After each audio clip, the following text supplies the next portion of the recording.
It's hard to imagine a more hostile and desolate place to fight a war than in the jungles of New Guinea. Yet it is here that the Australians decide to face the Japanese and defend their homeland. It will result in a battle not just between the two warring countries, but one against the forces of nature, which redefines what a military nightmare really is.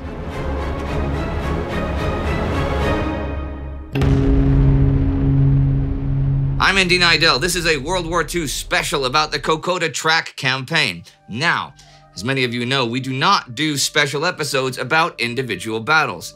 However, during the madness of 1942, I was not able here to give some theaters of war the attention I think they deserve. Our day-by-day series on Instagram has been specifically there to fill these gaps. But at least right now, I want to share this on YouTube. So today, I will look back on the Kokoda Track campaign. The war is too big for me to regularly recap things from there over here, though. And that Insta coverage, which is also at our website, timeghost.tv, day after day after day, and since mid-October here under the community tab, is nearly half the coverage of the war. So if you're not following that as well as this, well, you're cheating yourselves. Okay. To understand why the Japanese decided to put their efforts into this incredibly remote trail, we have to go back to April of this year. During the spring, we saw how the Japanese set their eyes on Port Moresby, right? Its capture was deemed vital to further isolate Australia from the United States and prevent the Allies from using it as an airbase against recently conquered Rabaul, which acts as the cornerstone of the Japanese southern perimeter. However, their attempt to invade by sea was thwarted by American carriers during the Battle of the Coral Sea the following month. After the losses suffered at Midway in June, a naval invasion of Port Moresby was out of the question, and the Japanese had to look for alternatives. An overland offensive was the logical answer. The Japanese already possessed bases on New Guinea's northern coast at Lae and Salamaua, and the Allies had thus far shown little determination to defend this flank. So surely an attack southward against Port Moresby's northern flank was going to catch the Allies off guard. But does Port Moresby even have a northern flank? The Japanese knew little about the area, relying on a vague account by a British explorer who talks of a road to Port Moresby and the report of a rookie reconnaissance pilot. But orders went out to the South Seas Force, attached to Harukichi Hyakutaki's 17th Army, to perform a feasibility study before they would commit to an all-out offensive. On July 15th, however, orders were revised by imperial decree. There would be no waiting for the feasibility study to finish. 17th Army's South Seas Force is to launch its attack on Port Moresby as soon as possible. Unbeknownst to the Japanese, however, the Allies are no longer sitting idly on New Guinea and have been making plans of their own. On the very same day that the imperial order to capture Port Moresby lands on Hyakutaki's desk, Southwest Pacific Area Commander Douglas MacArthur issues his plan for the development of an airbase on the northern coast in Operation Providence. The first units are to leave Port Moresby on foot by the end of the month for this purpose, but intelligence reports soon reveal they might not have that long. A Japanese transport fleet is spotted gathering at Rabaul, and intelligence reports mark an increase in radio traffic referring to an overland route to Port Moresby. The Allies must make haste. However, that is easier said than done. Contrary to the reports the Japanese are relying on, all there is between Port Moresby and the northern coast at Buna is a narrow, winding trail where vehicular transport is impossible. The U.S. Army's official history provides the following poignant description. The Japanese could scarcely have chosen a more dismal place in which to conduct a campaign. The rainfall at many points in the peninsula is torrential. The terrain, as varied as it is difficult, is a military nightmare. Towering saw-toothed mountains, densely covered by mountain forest and rainforest, alternate with flat, malarial coastal areas made up of matted jungle, reeking swamp, and broad patches of knife-edged kunai grass 4 to 7 feet high. The heat and the humidity in the coastal areas are well nigh unbearable, and in the mountains there is biting cold at altitudes over 5,000 feet. The mountains are drained by turbulent rivers and creeks, which become slow and sluggish as they reach the sea. Along the streams, the fringes of the forest become interwoven from ground to treetop level with vines and creepers to form an almost solid mat of vegetation, which has to be cut by the machete or the bolo before progress is possible. The Japanese are in for a surprise. In the early morning of July 21st, after a short naval bombardment, the Japanese South Seas Force begins disembarking near the coastal villages of Bona and Gunnar. Apart from some aerial attacks, the landings proceed mostly unopposed. Engineers start improving the local infrastructure, while one Army battalion from the 144th Regiment and one battle from the Special Naval Landing Force move to their first objective, the Kokoda airstrip. At this point, the only forces in a position to oppose them are the local militias of the Papuan Infantry Battalion and just one company of Australians from the 39th Battalion. Together, they form Marobra Force. More men from the 39th Battalion are on the way, but just one transport plane is available to fly them into Kokoda, forcing most to make the long trek over the Kokoda Trail.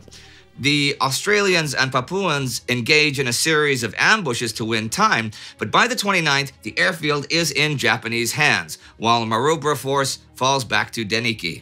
With the capture of Kokoda, Phase 1 of the Japanese offensive is completed. A lull in the fighting sets in, which both sides use to bring up their reinforcements. The now fully strengthened 39th Battalion attempts to retake the initiative with a counterattack on Kokoda, but this fails, and the battalion is pushed back to Isorava. Reinforced by the Malaya Campaign veterans of the 41st Regiment and the remaining battalions of the 144th Regiment, General Tomitaro Hori's South Seas Force resumes the advance on August 25th with an attack on Isorava. By then, large parts of the Australian 30th and 21st Brigades have arrived to join Marobra Force, bringing numerical strength to parity, roughly. However, using mountain guns and flanking maneuvering, Hori's troops managed to break the Isorava defenses by the 30th.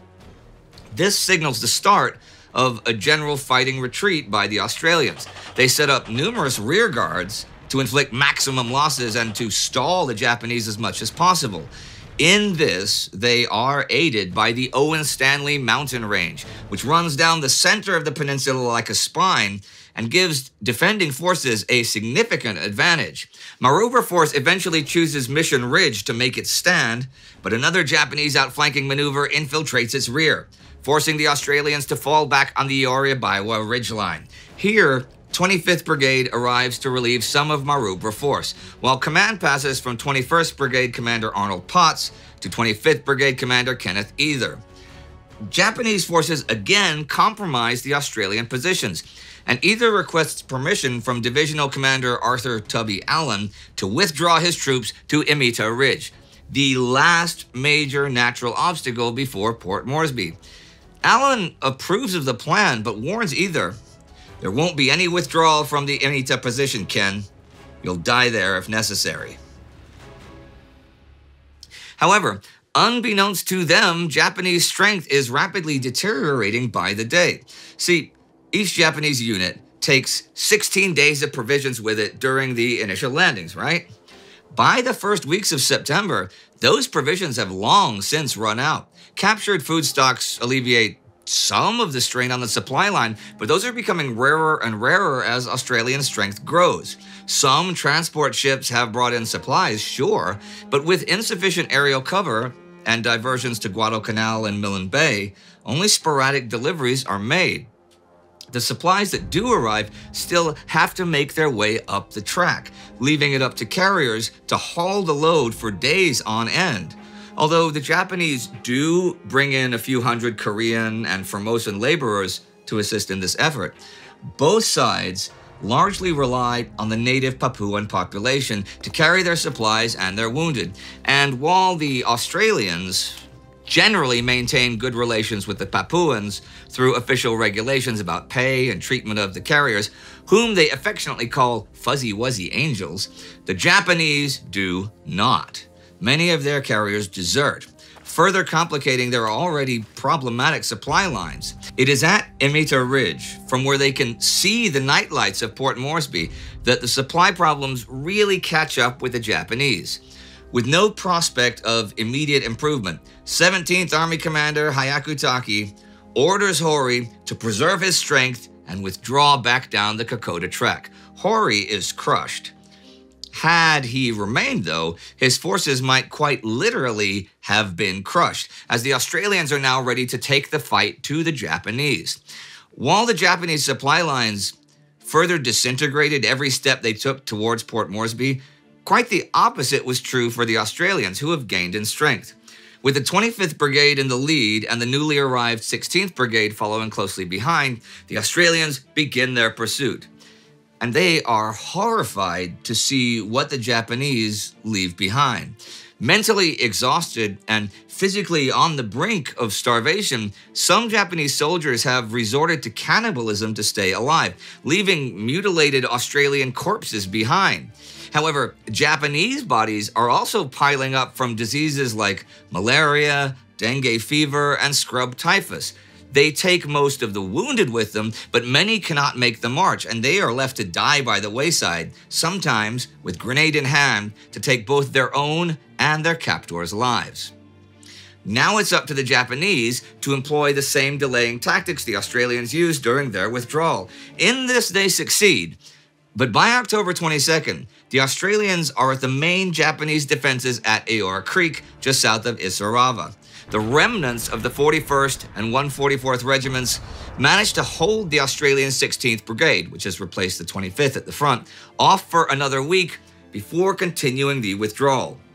Hori decides to give Kokoda up without a fight, since the place has a big risk of encirclement, and instead digs in at the narrow approaches to Oivi and Gorari. For the Australians, this opens up the opportunity to bypass the Owen Stanley Range and deliver supplies right to the front, a luxury the Japanese did not have on the opposite end of the trail.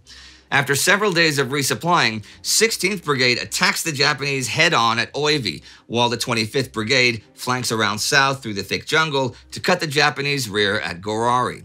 By November 11th, the Japanese are forced to retreat to avoid encirclement. But it is not the organized withdrawal of earlier. They leave a lot of their guns and equipment behind on the Kamusi River's west bank as they retreat to the beachheads of Buna and Gona. Hori himself drowns during the crossing when his canoe is swept out to sea and capsizes. After nearly 4 months of campaigning, the Japanese are now back where they began. And it is here that this tale comes to an end. The Australians have lost around 1,700 men killed or wounded in the fighting. The Japanese, 2,000-ish. However, thousands more succumbed to disease on both sides, particularly the Japanese, where exhaustion and malnutrition were more widespread. Of course, the battle for New Guinea and the Japanese beachheads at Buna and Gona is far from over, and I cover it in our weekly episodes. But the Kokoda Track campaign is. So, together with the jungles of Guadalcanal and the swamps of Millen Bay, it is on the heights of the Kokoda Track that the Allies have checked the Japanese southward thrust, marking a turning point in the Pacific theater. If you would like to stay up to date with secondary fronts such as the Kokoda Track, check out our day-by-day coverage over on Instagram, Facebook, or for the past month, the community tab here on this channel. And join the Time Ghost Army at timeghost.tv or patreon.com to make sure we never run out of supplies. Yeah, you see what I did? Yeah, I know, I'm a genius. Okay, make sure we never run out of supplies and we can continue on our campaign to shed light in the dark corners of this war. All right, don't forget to subscribe. See you next time.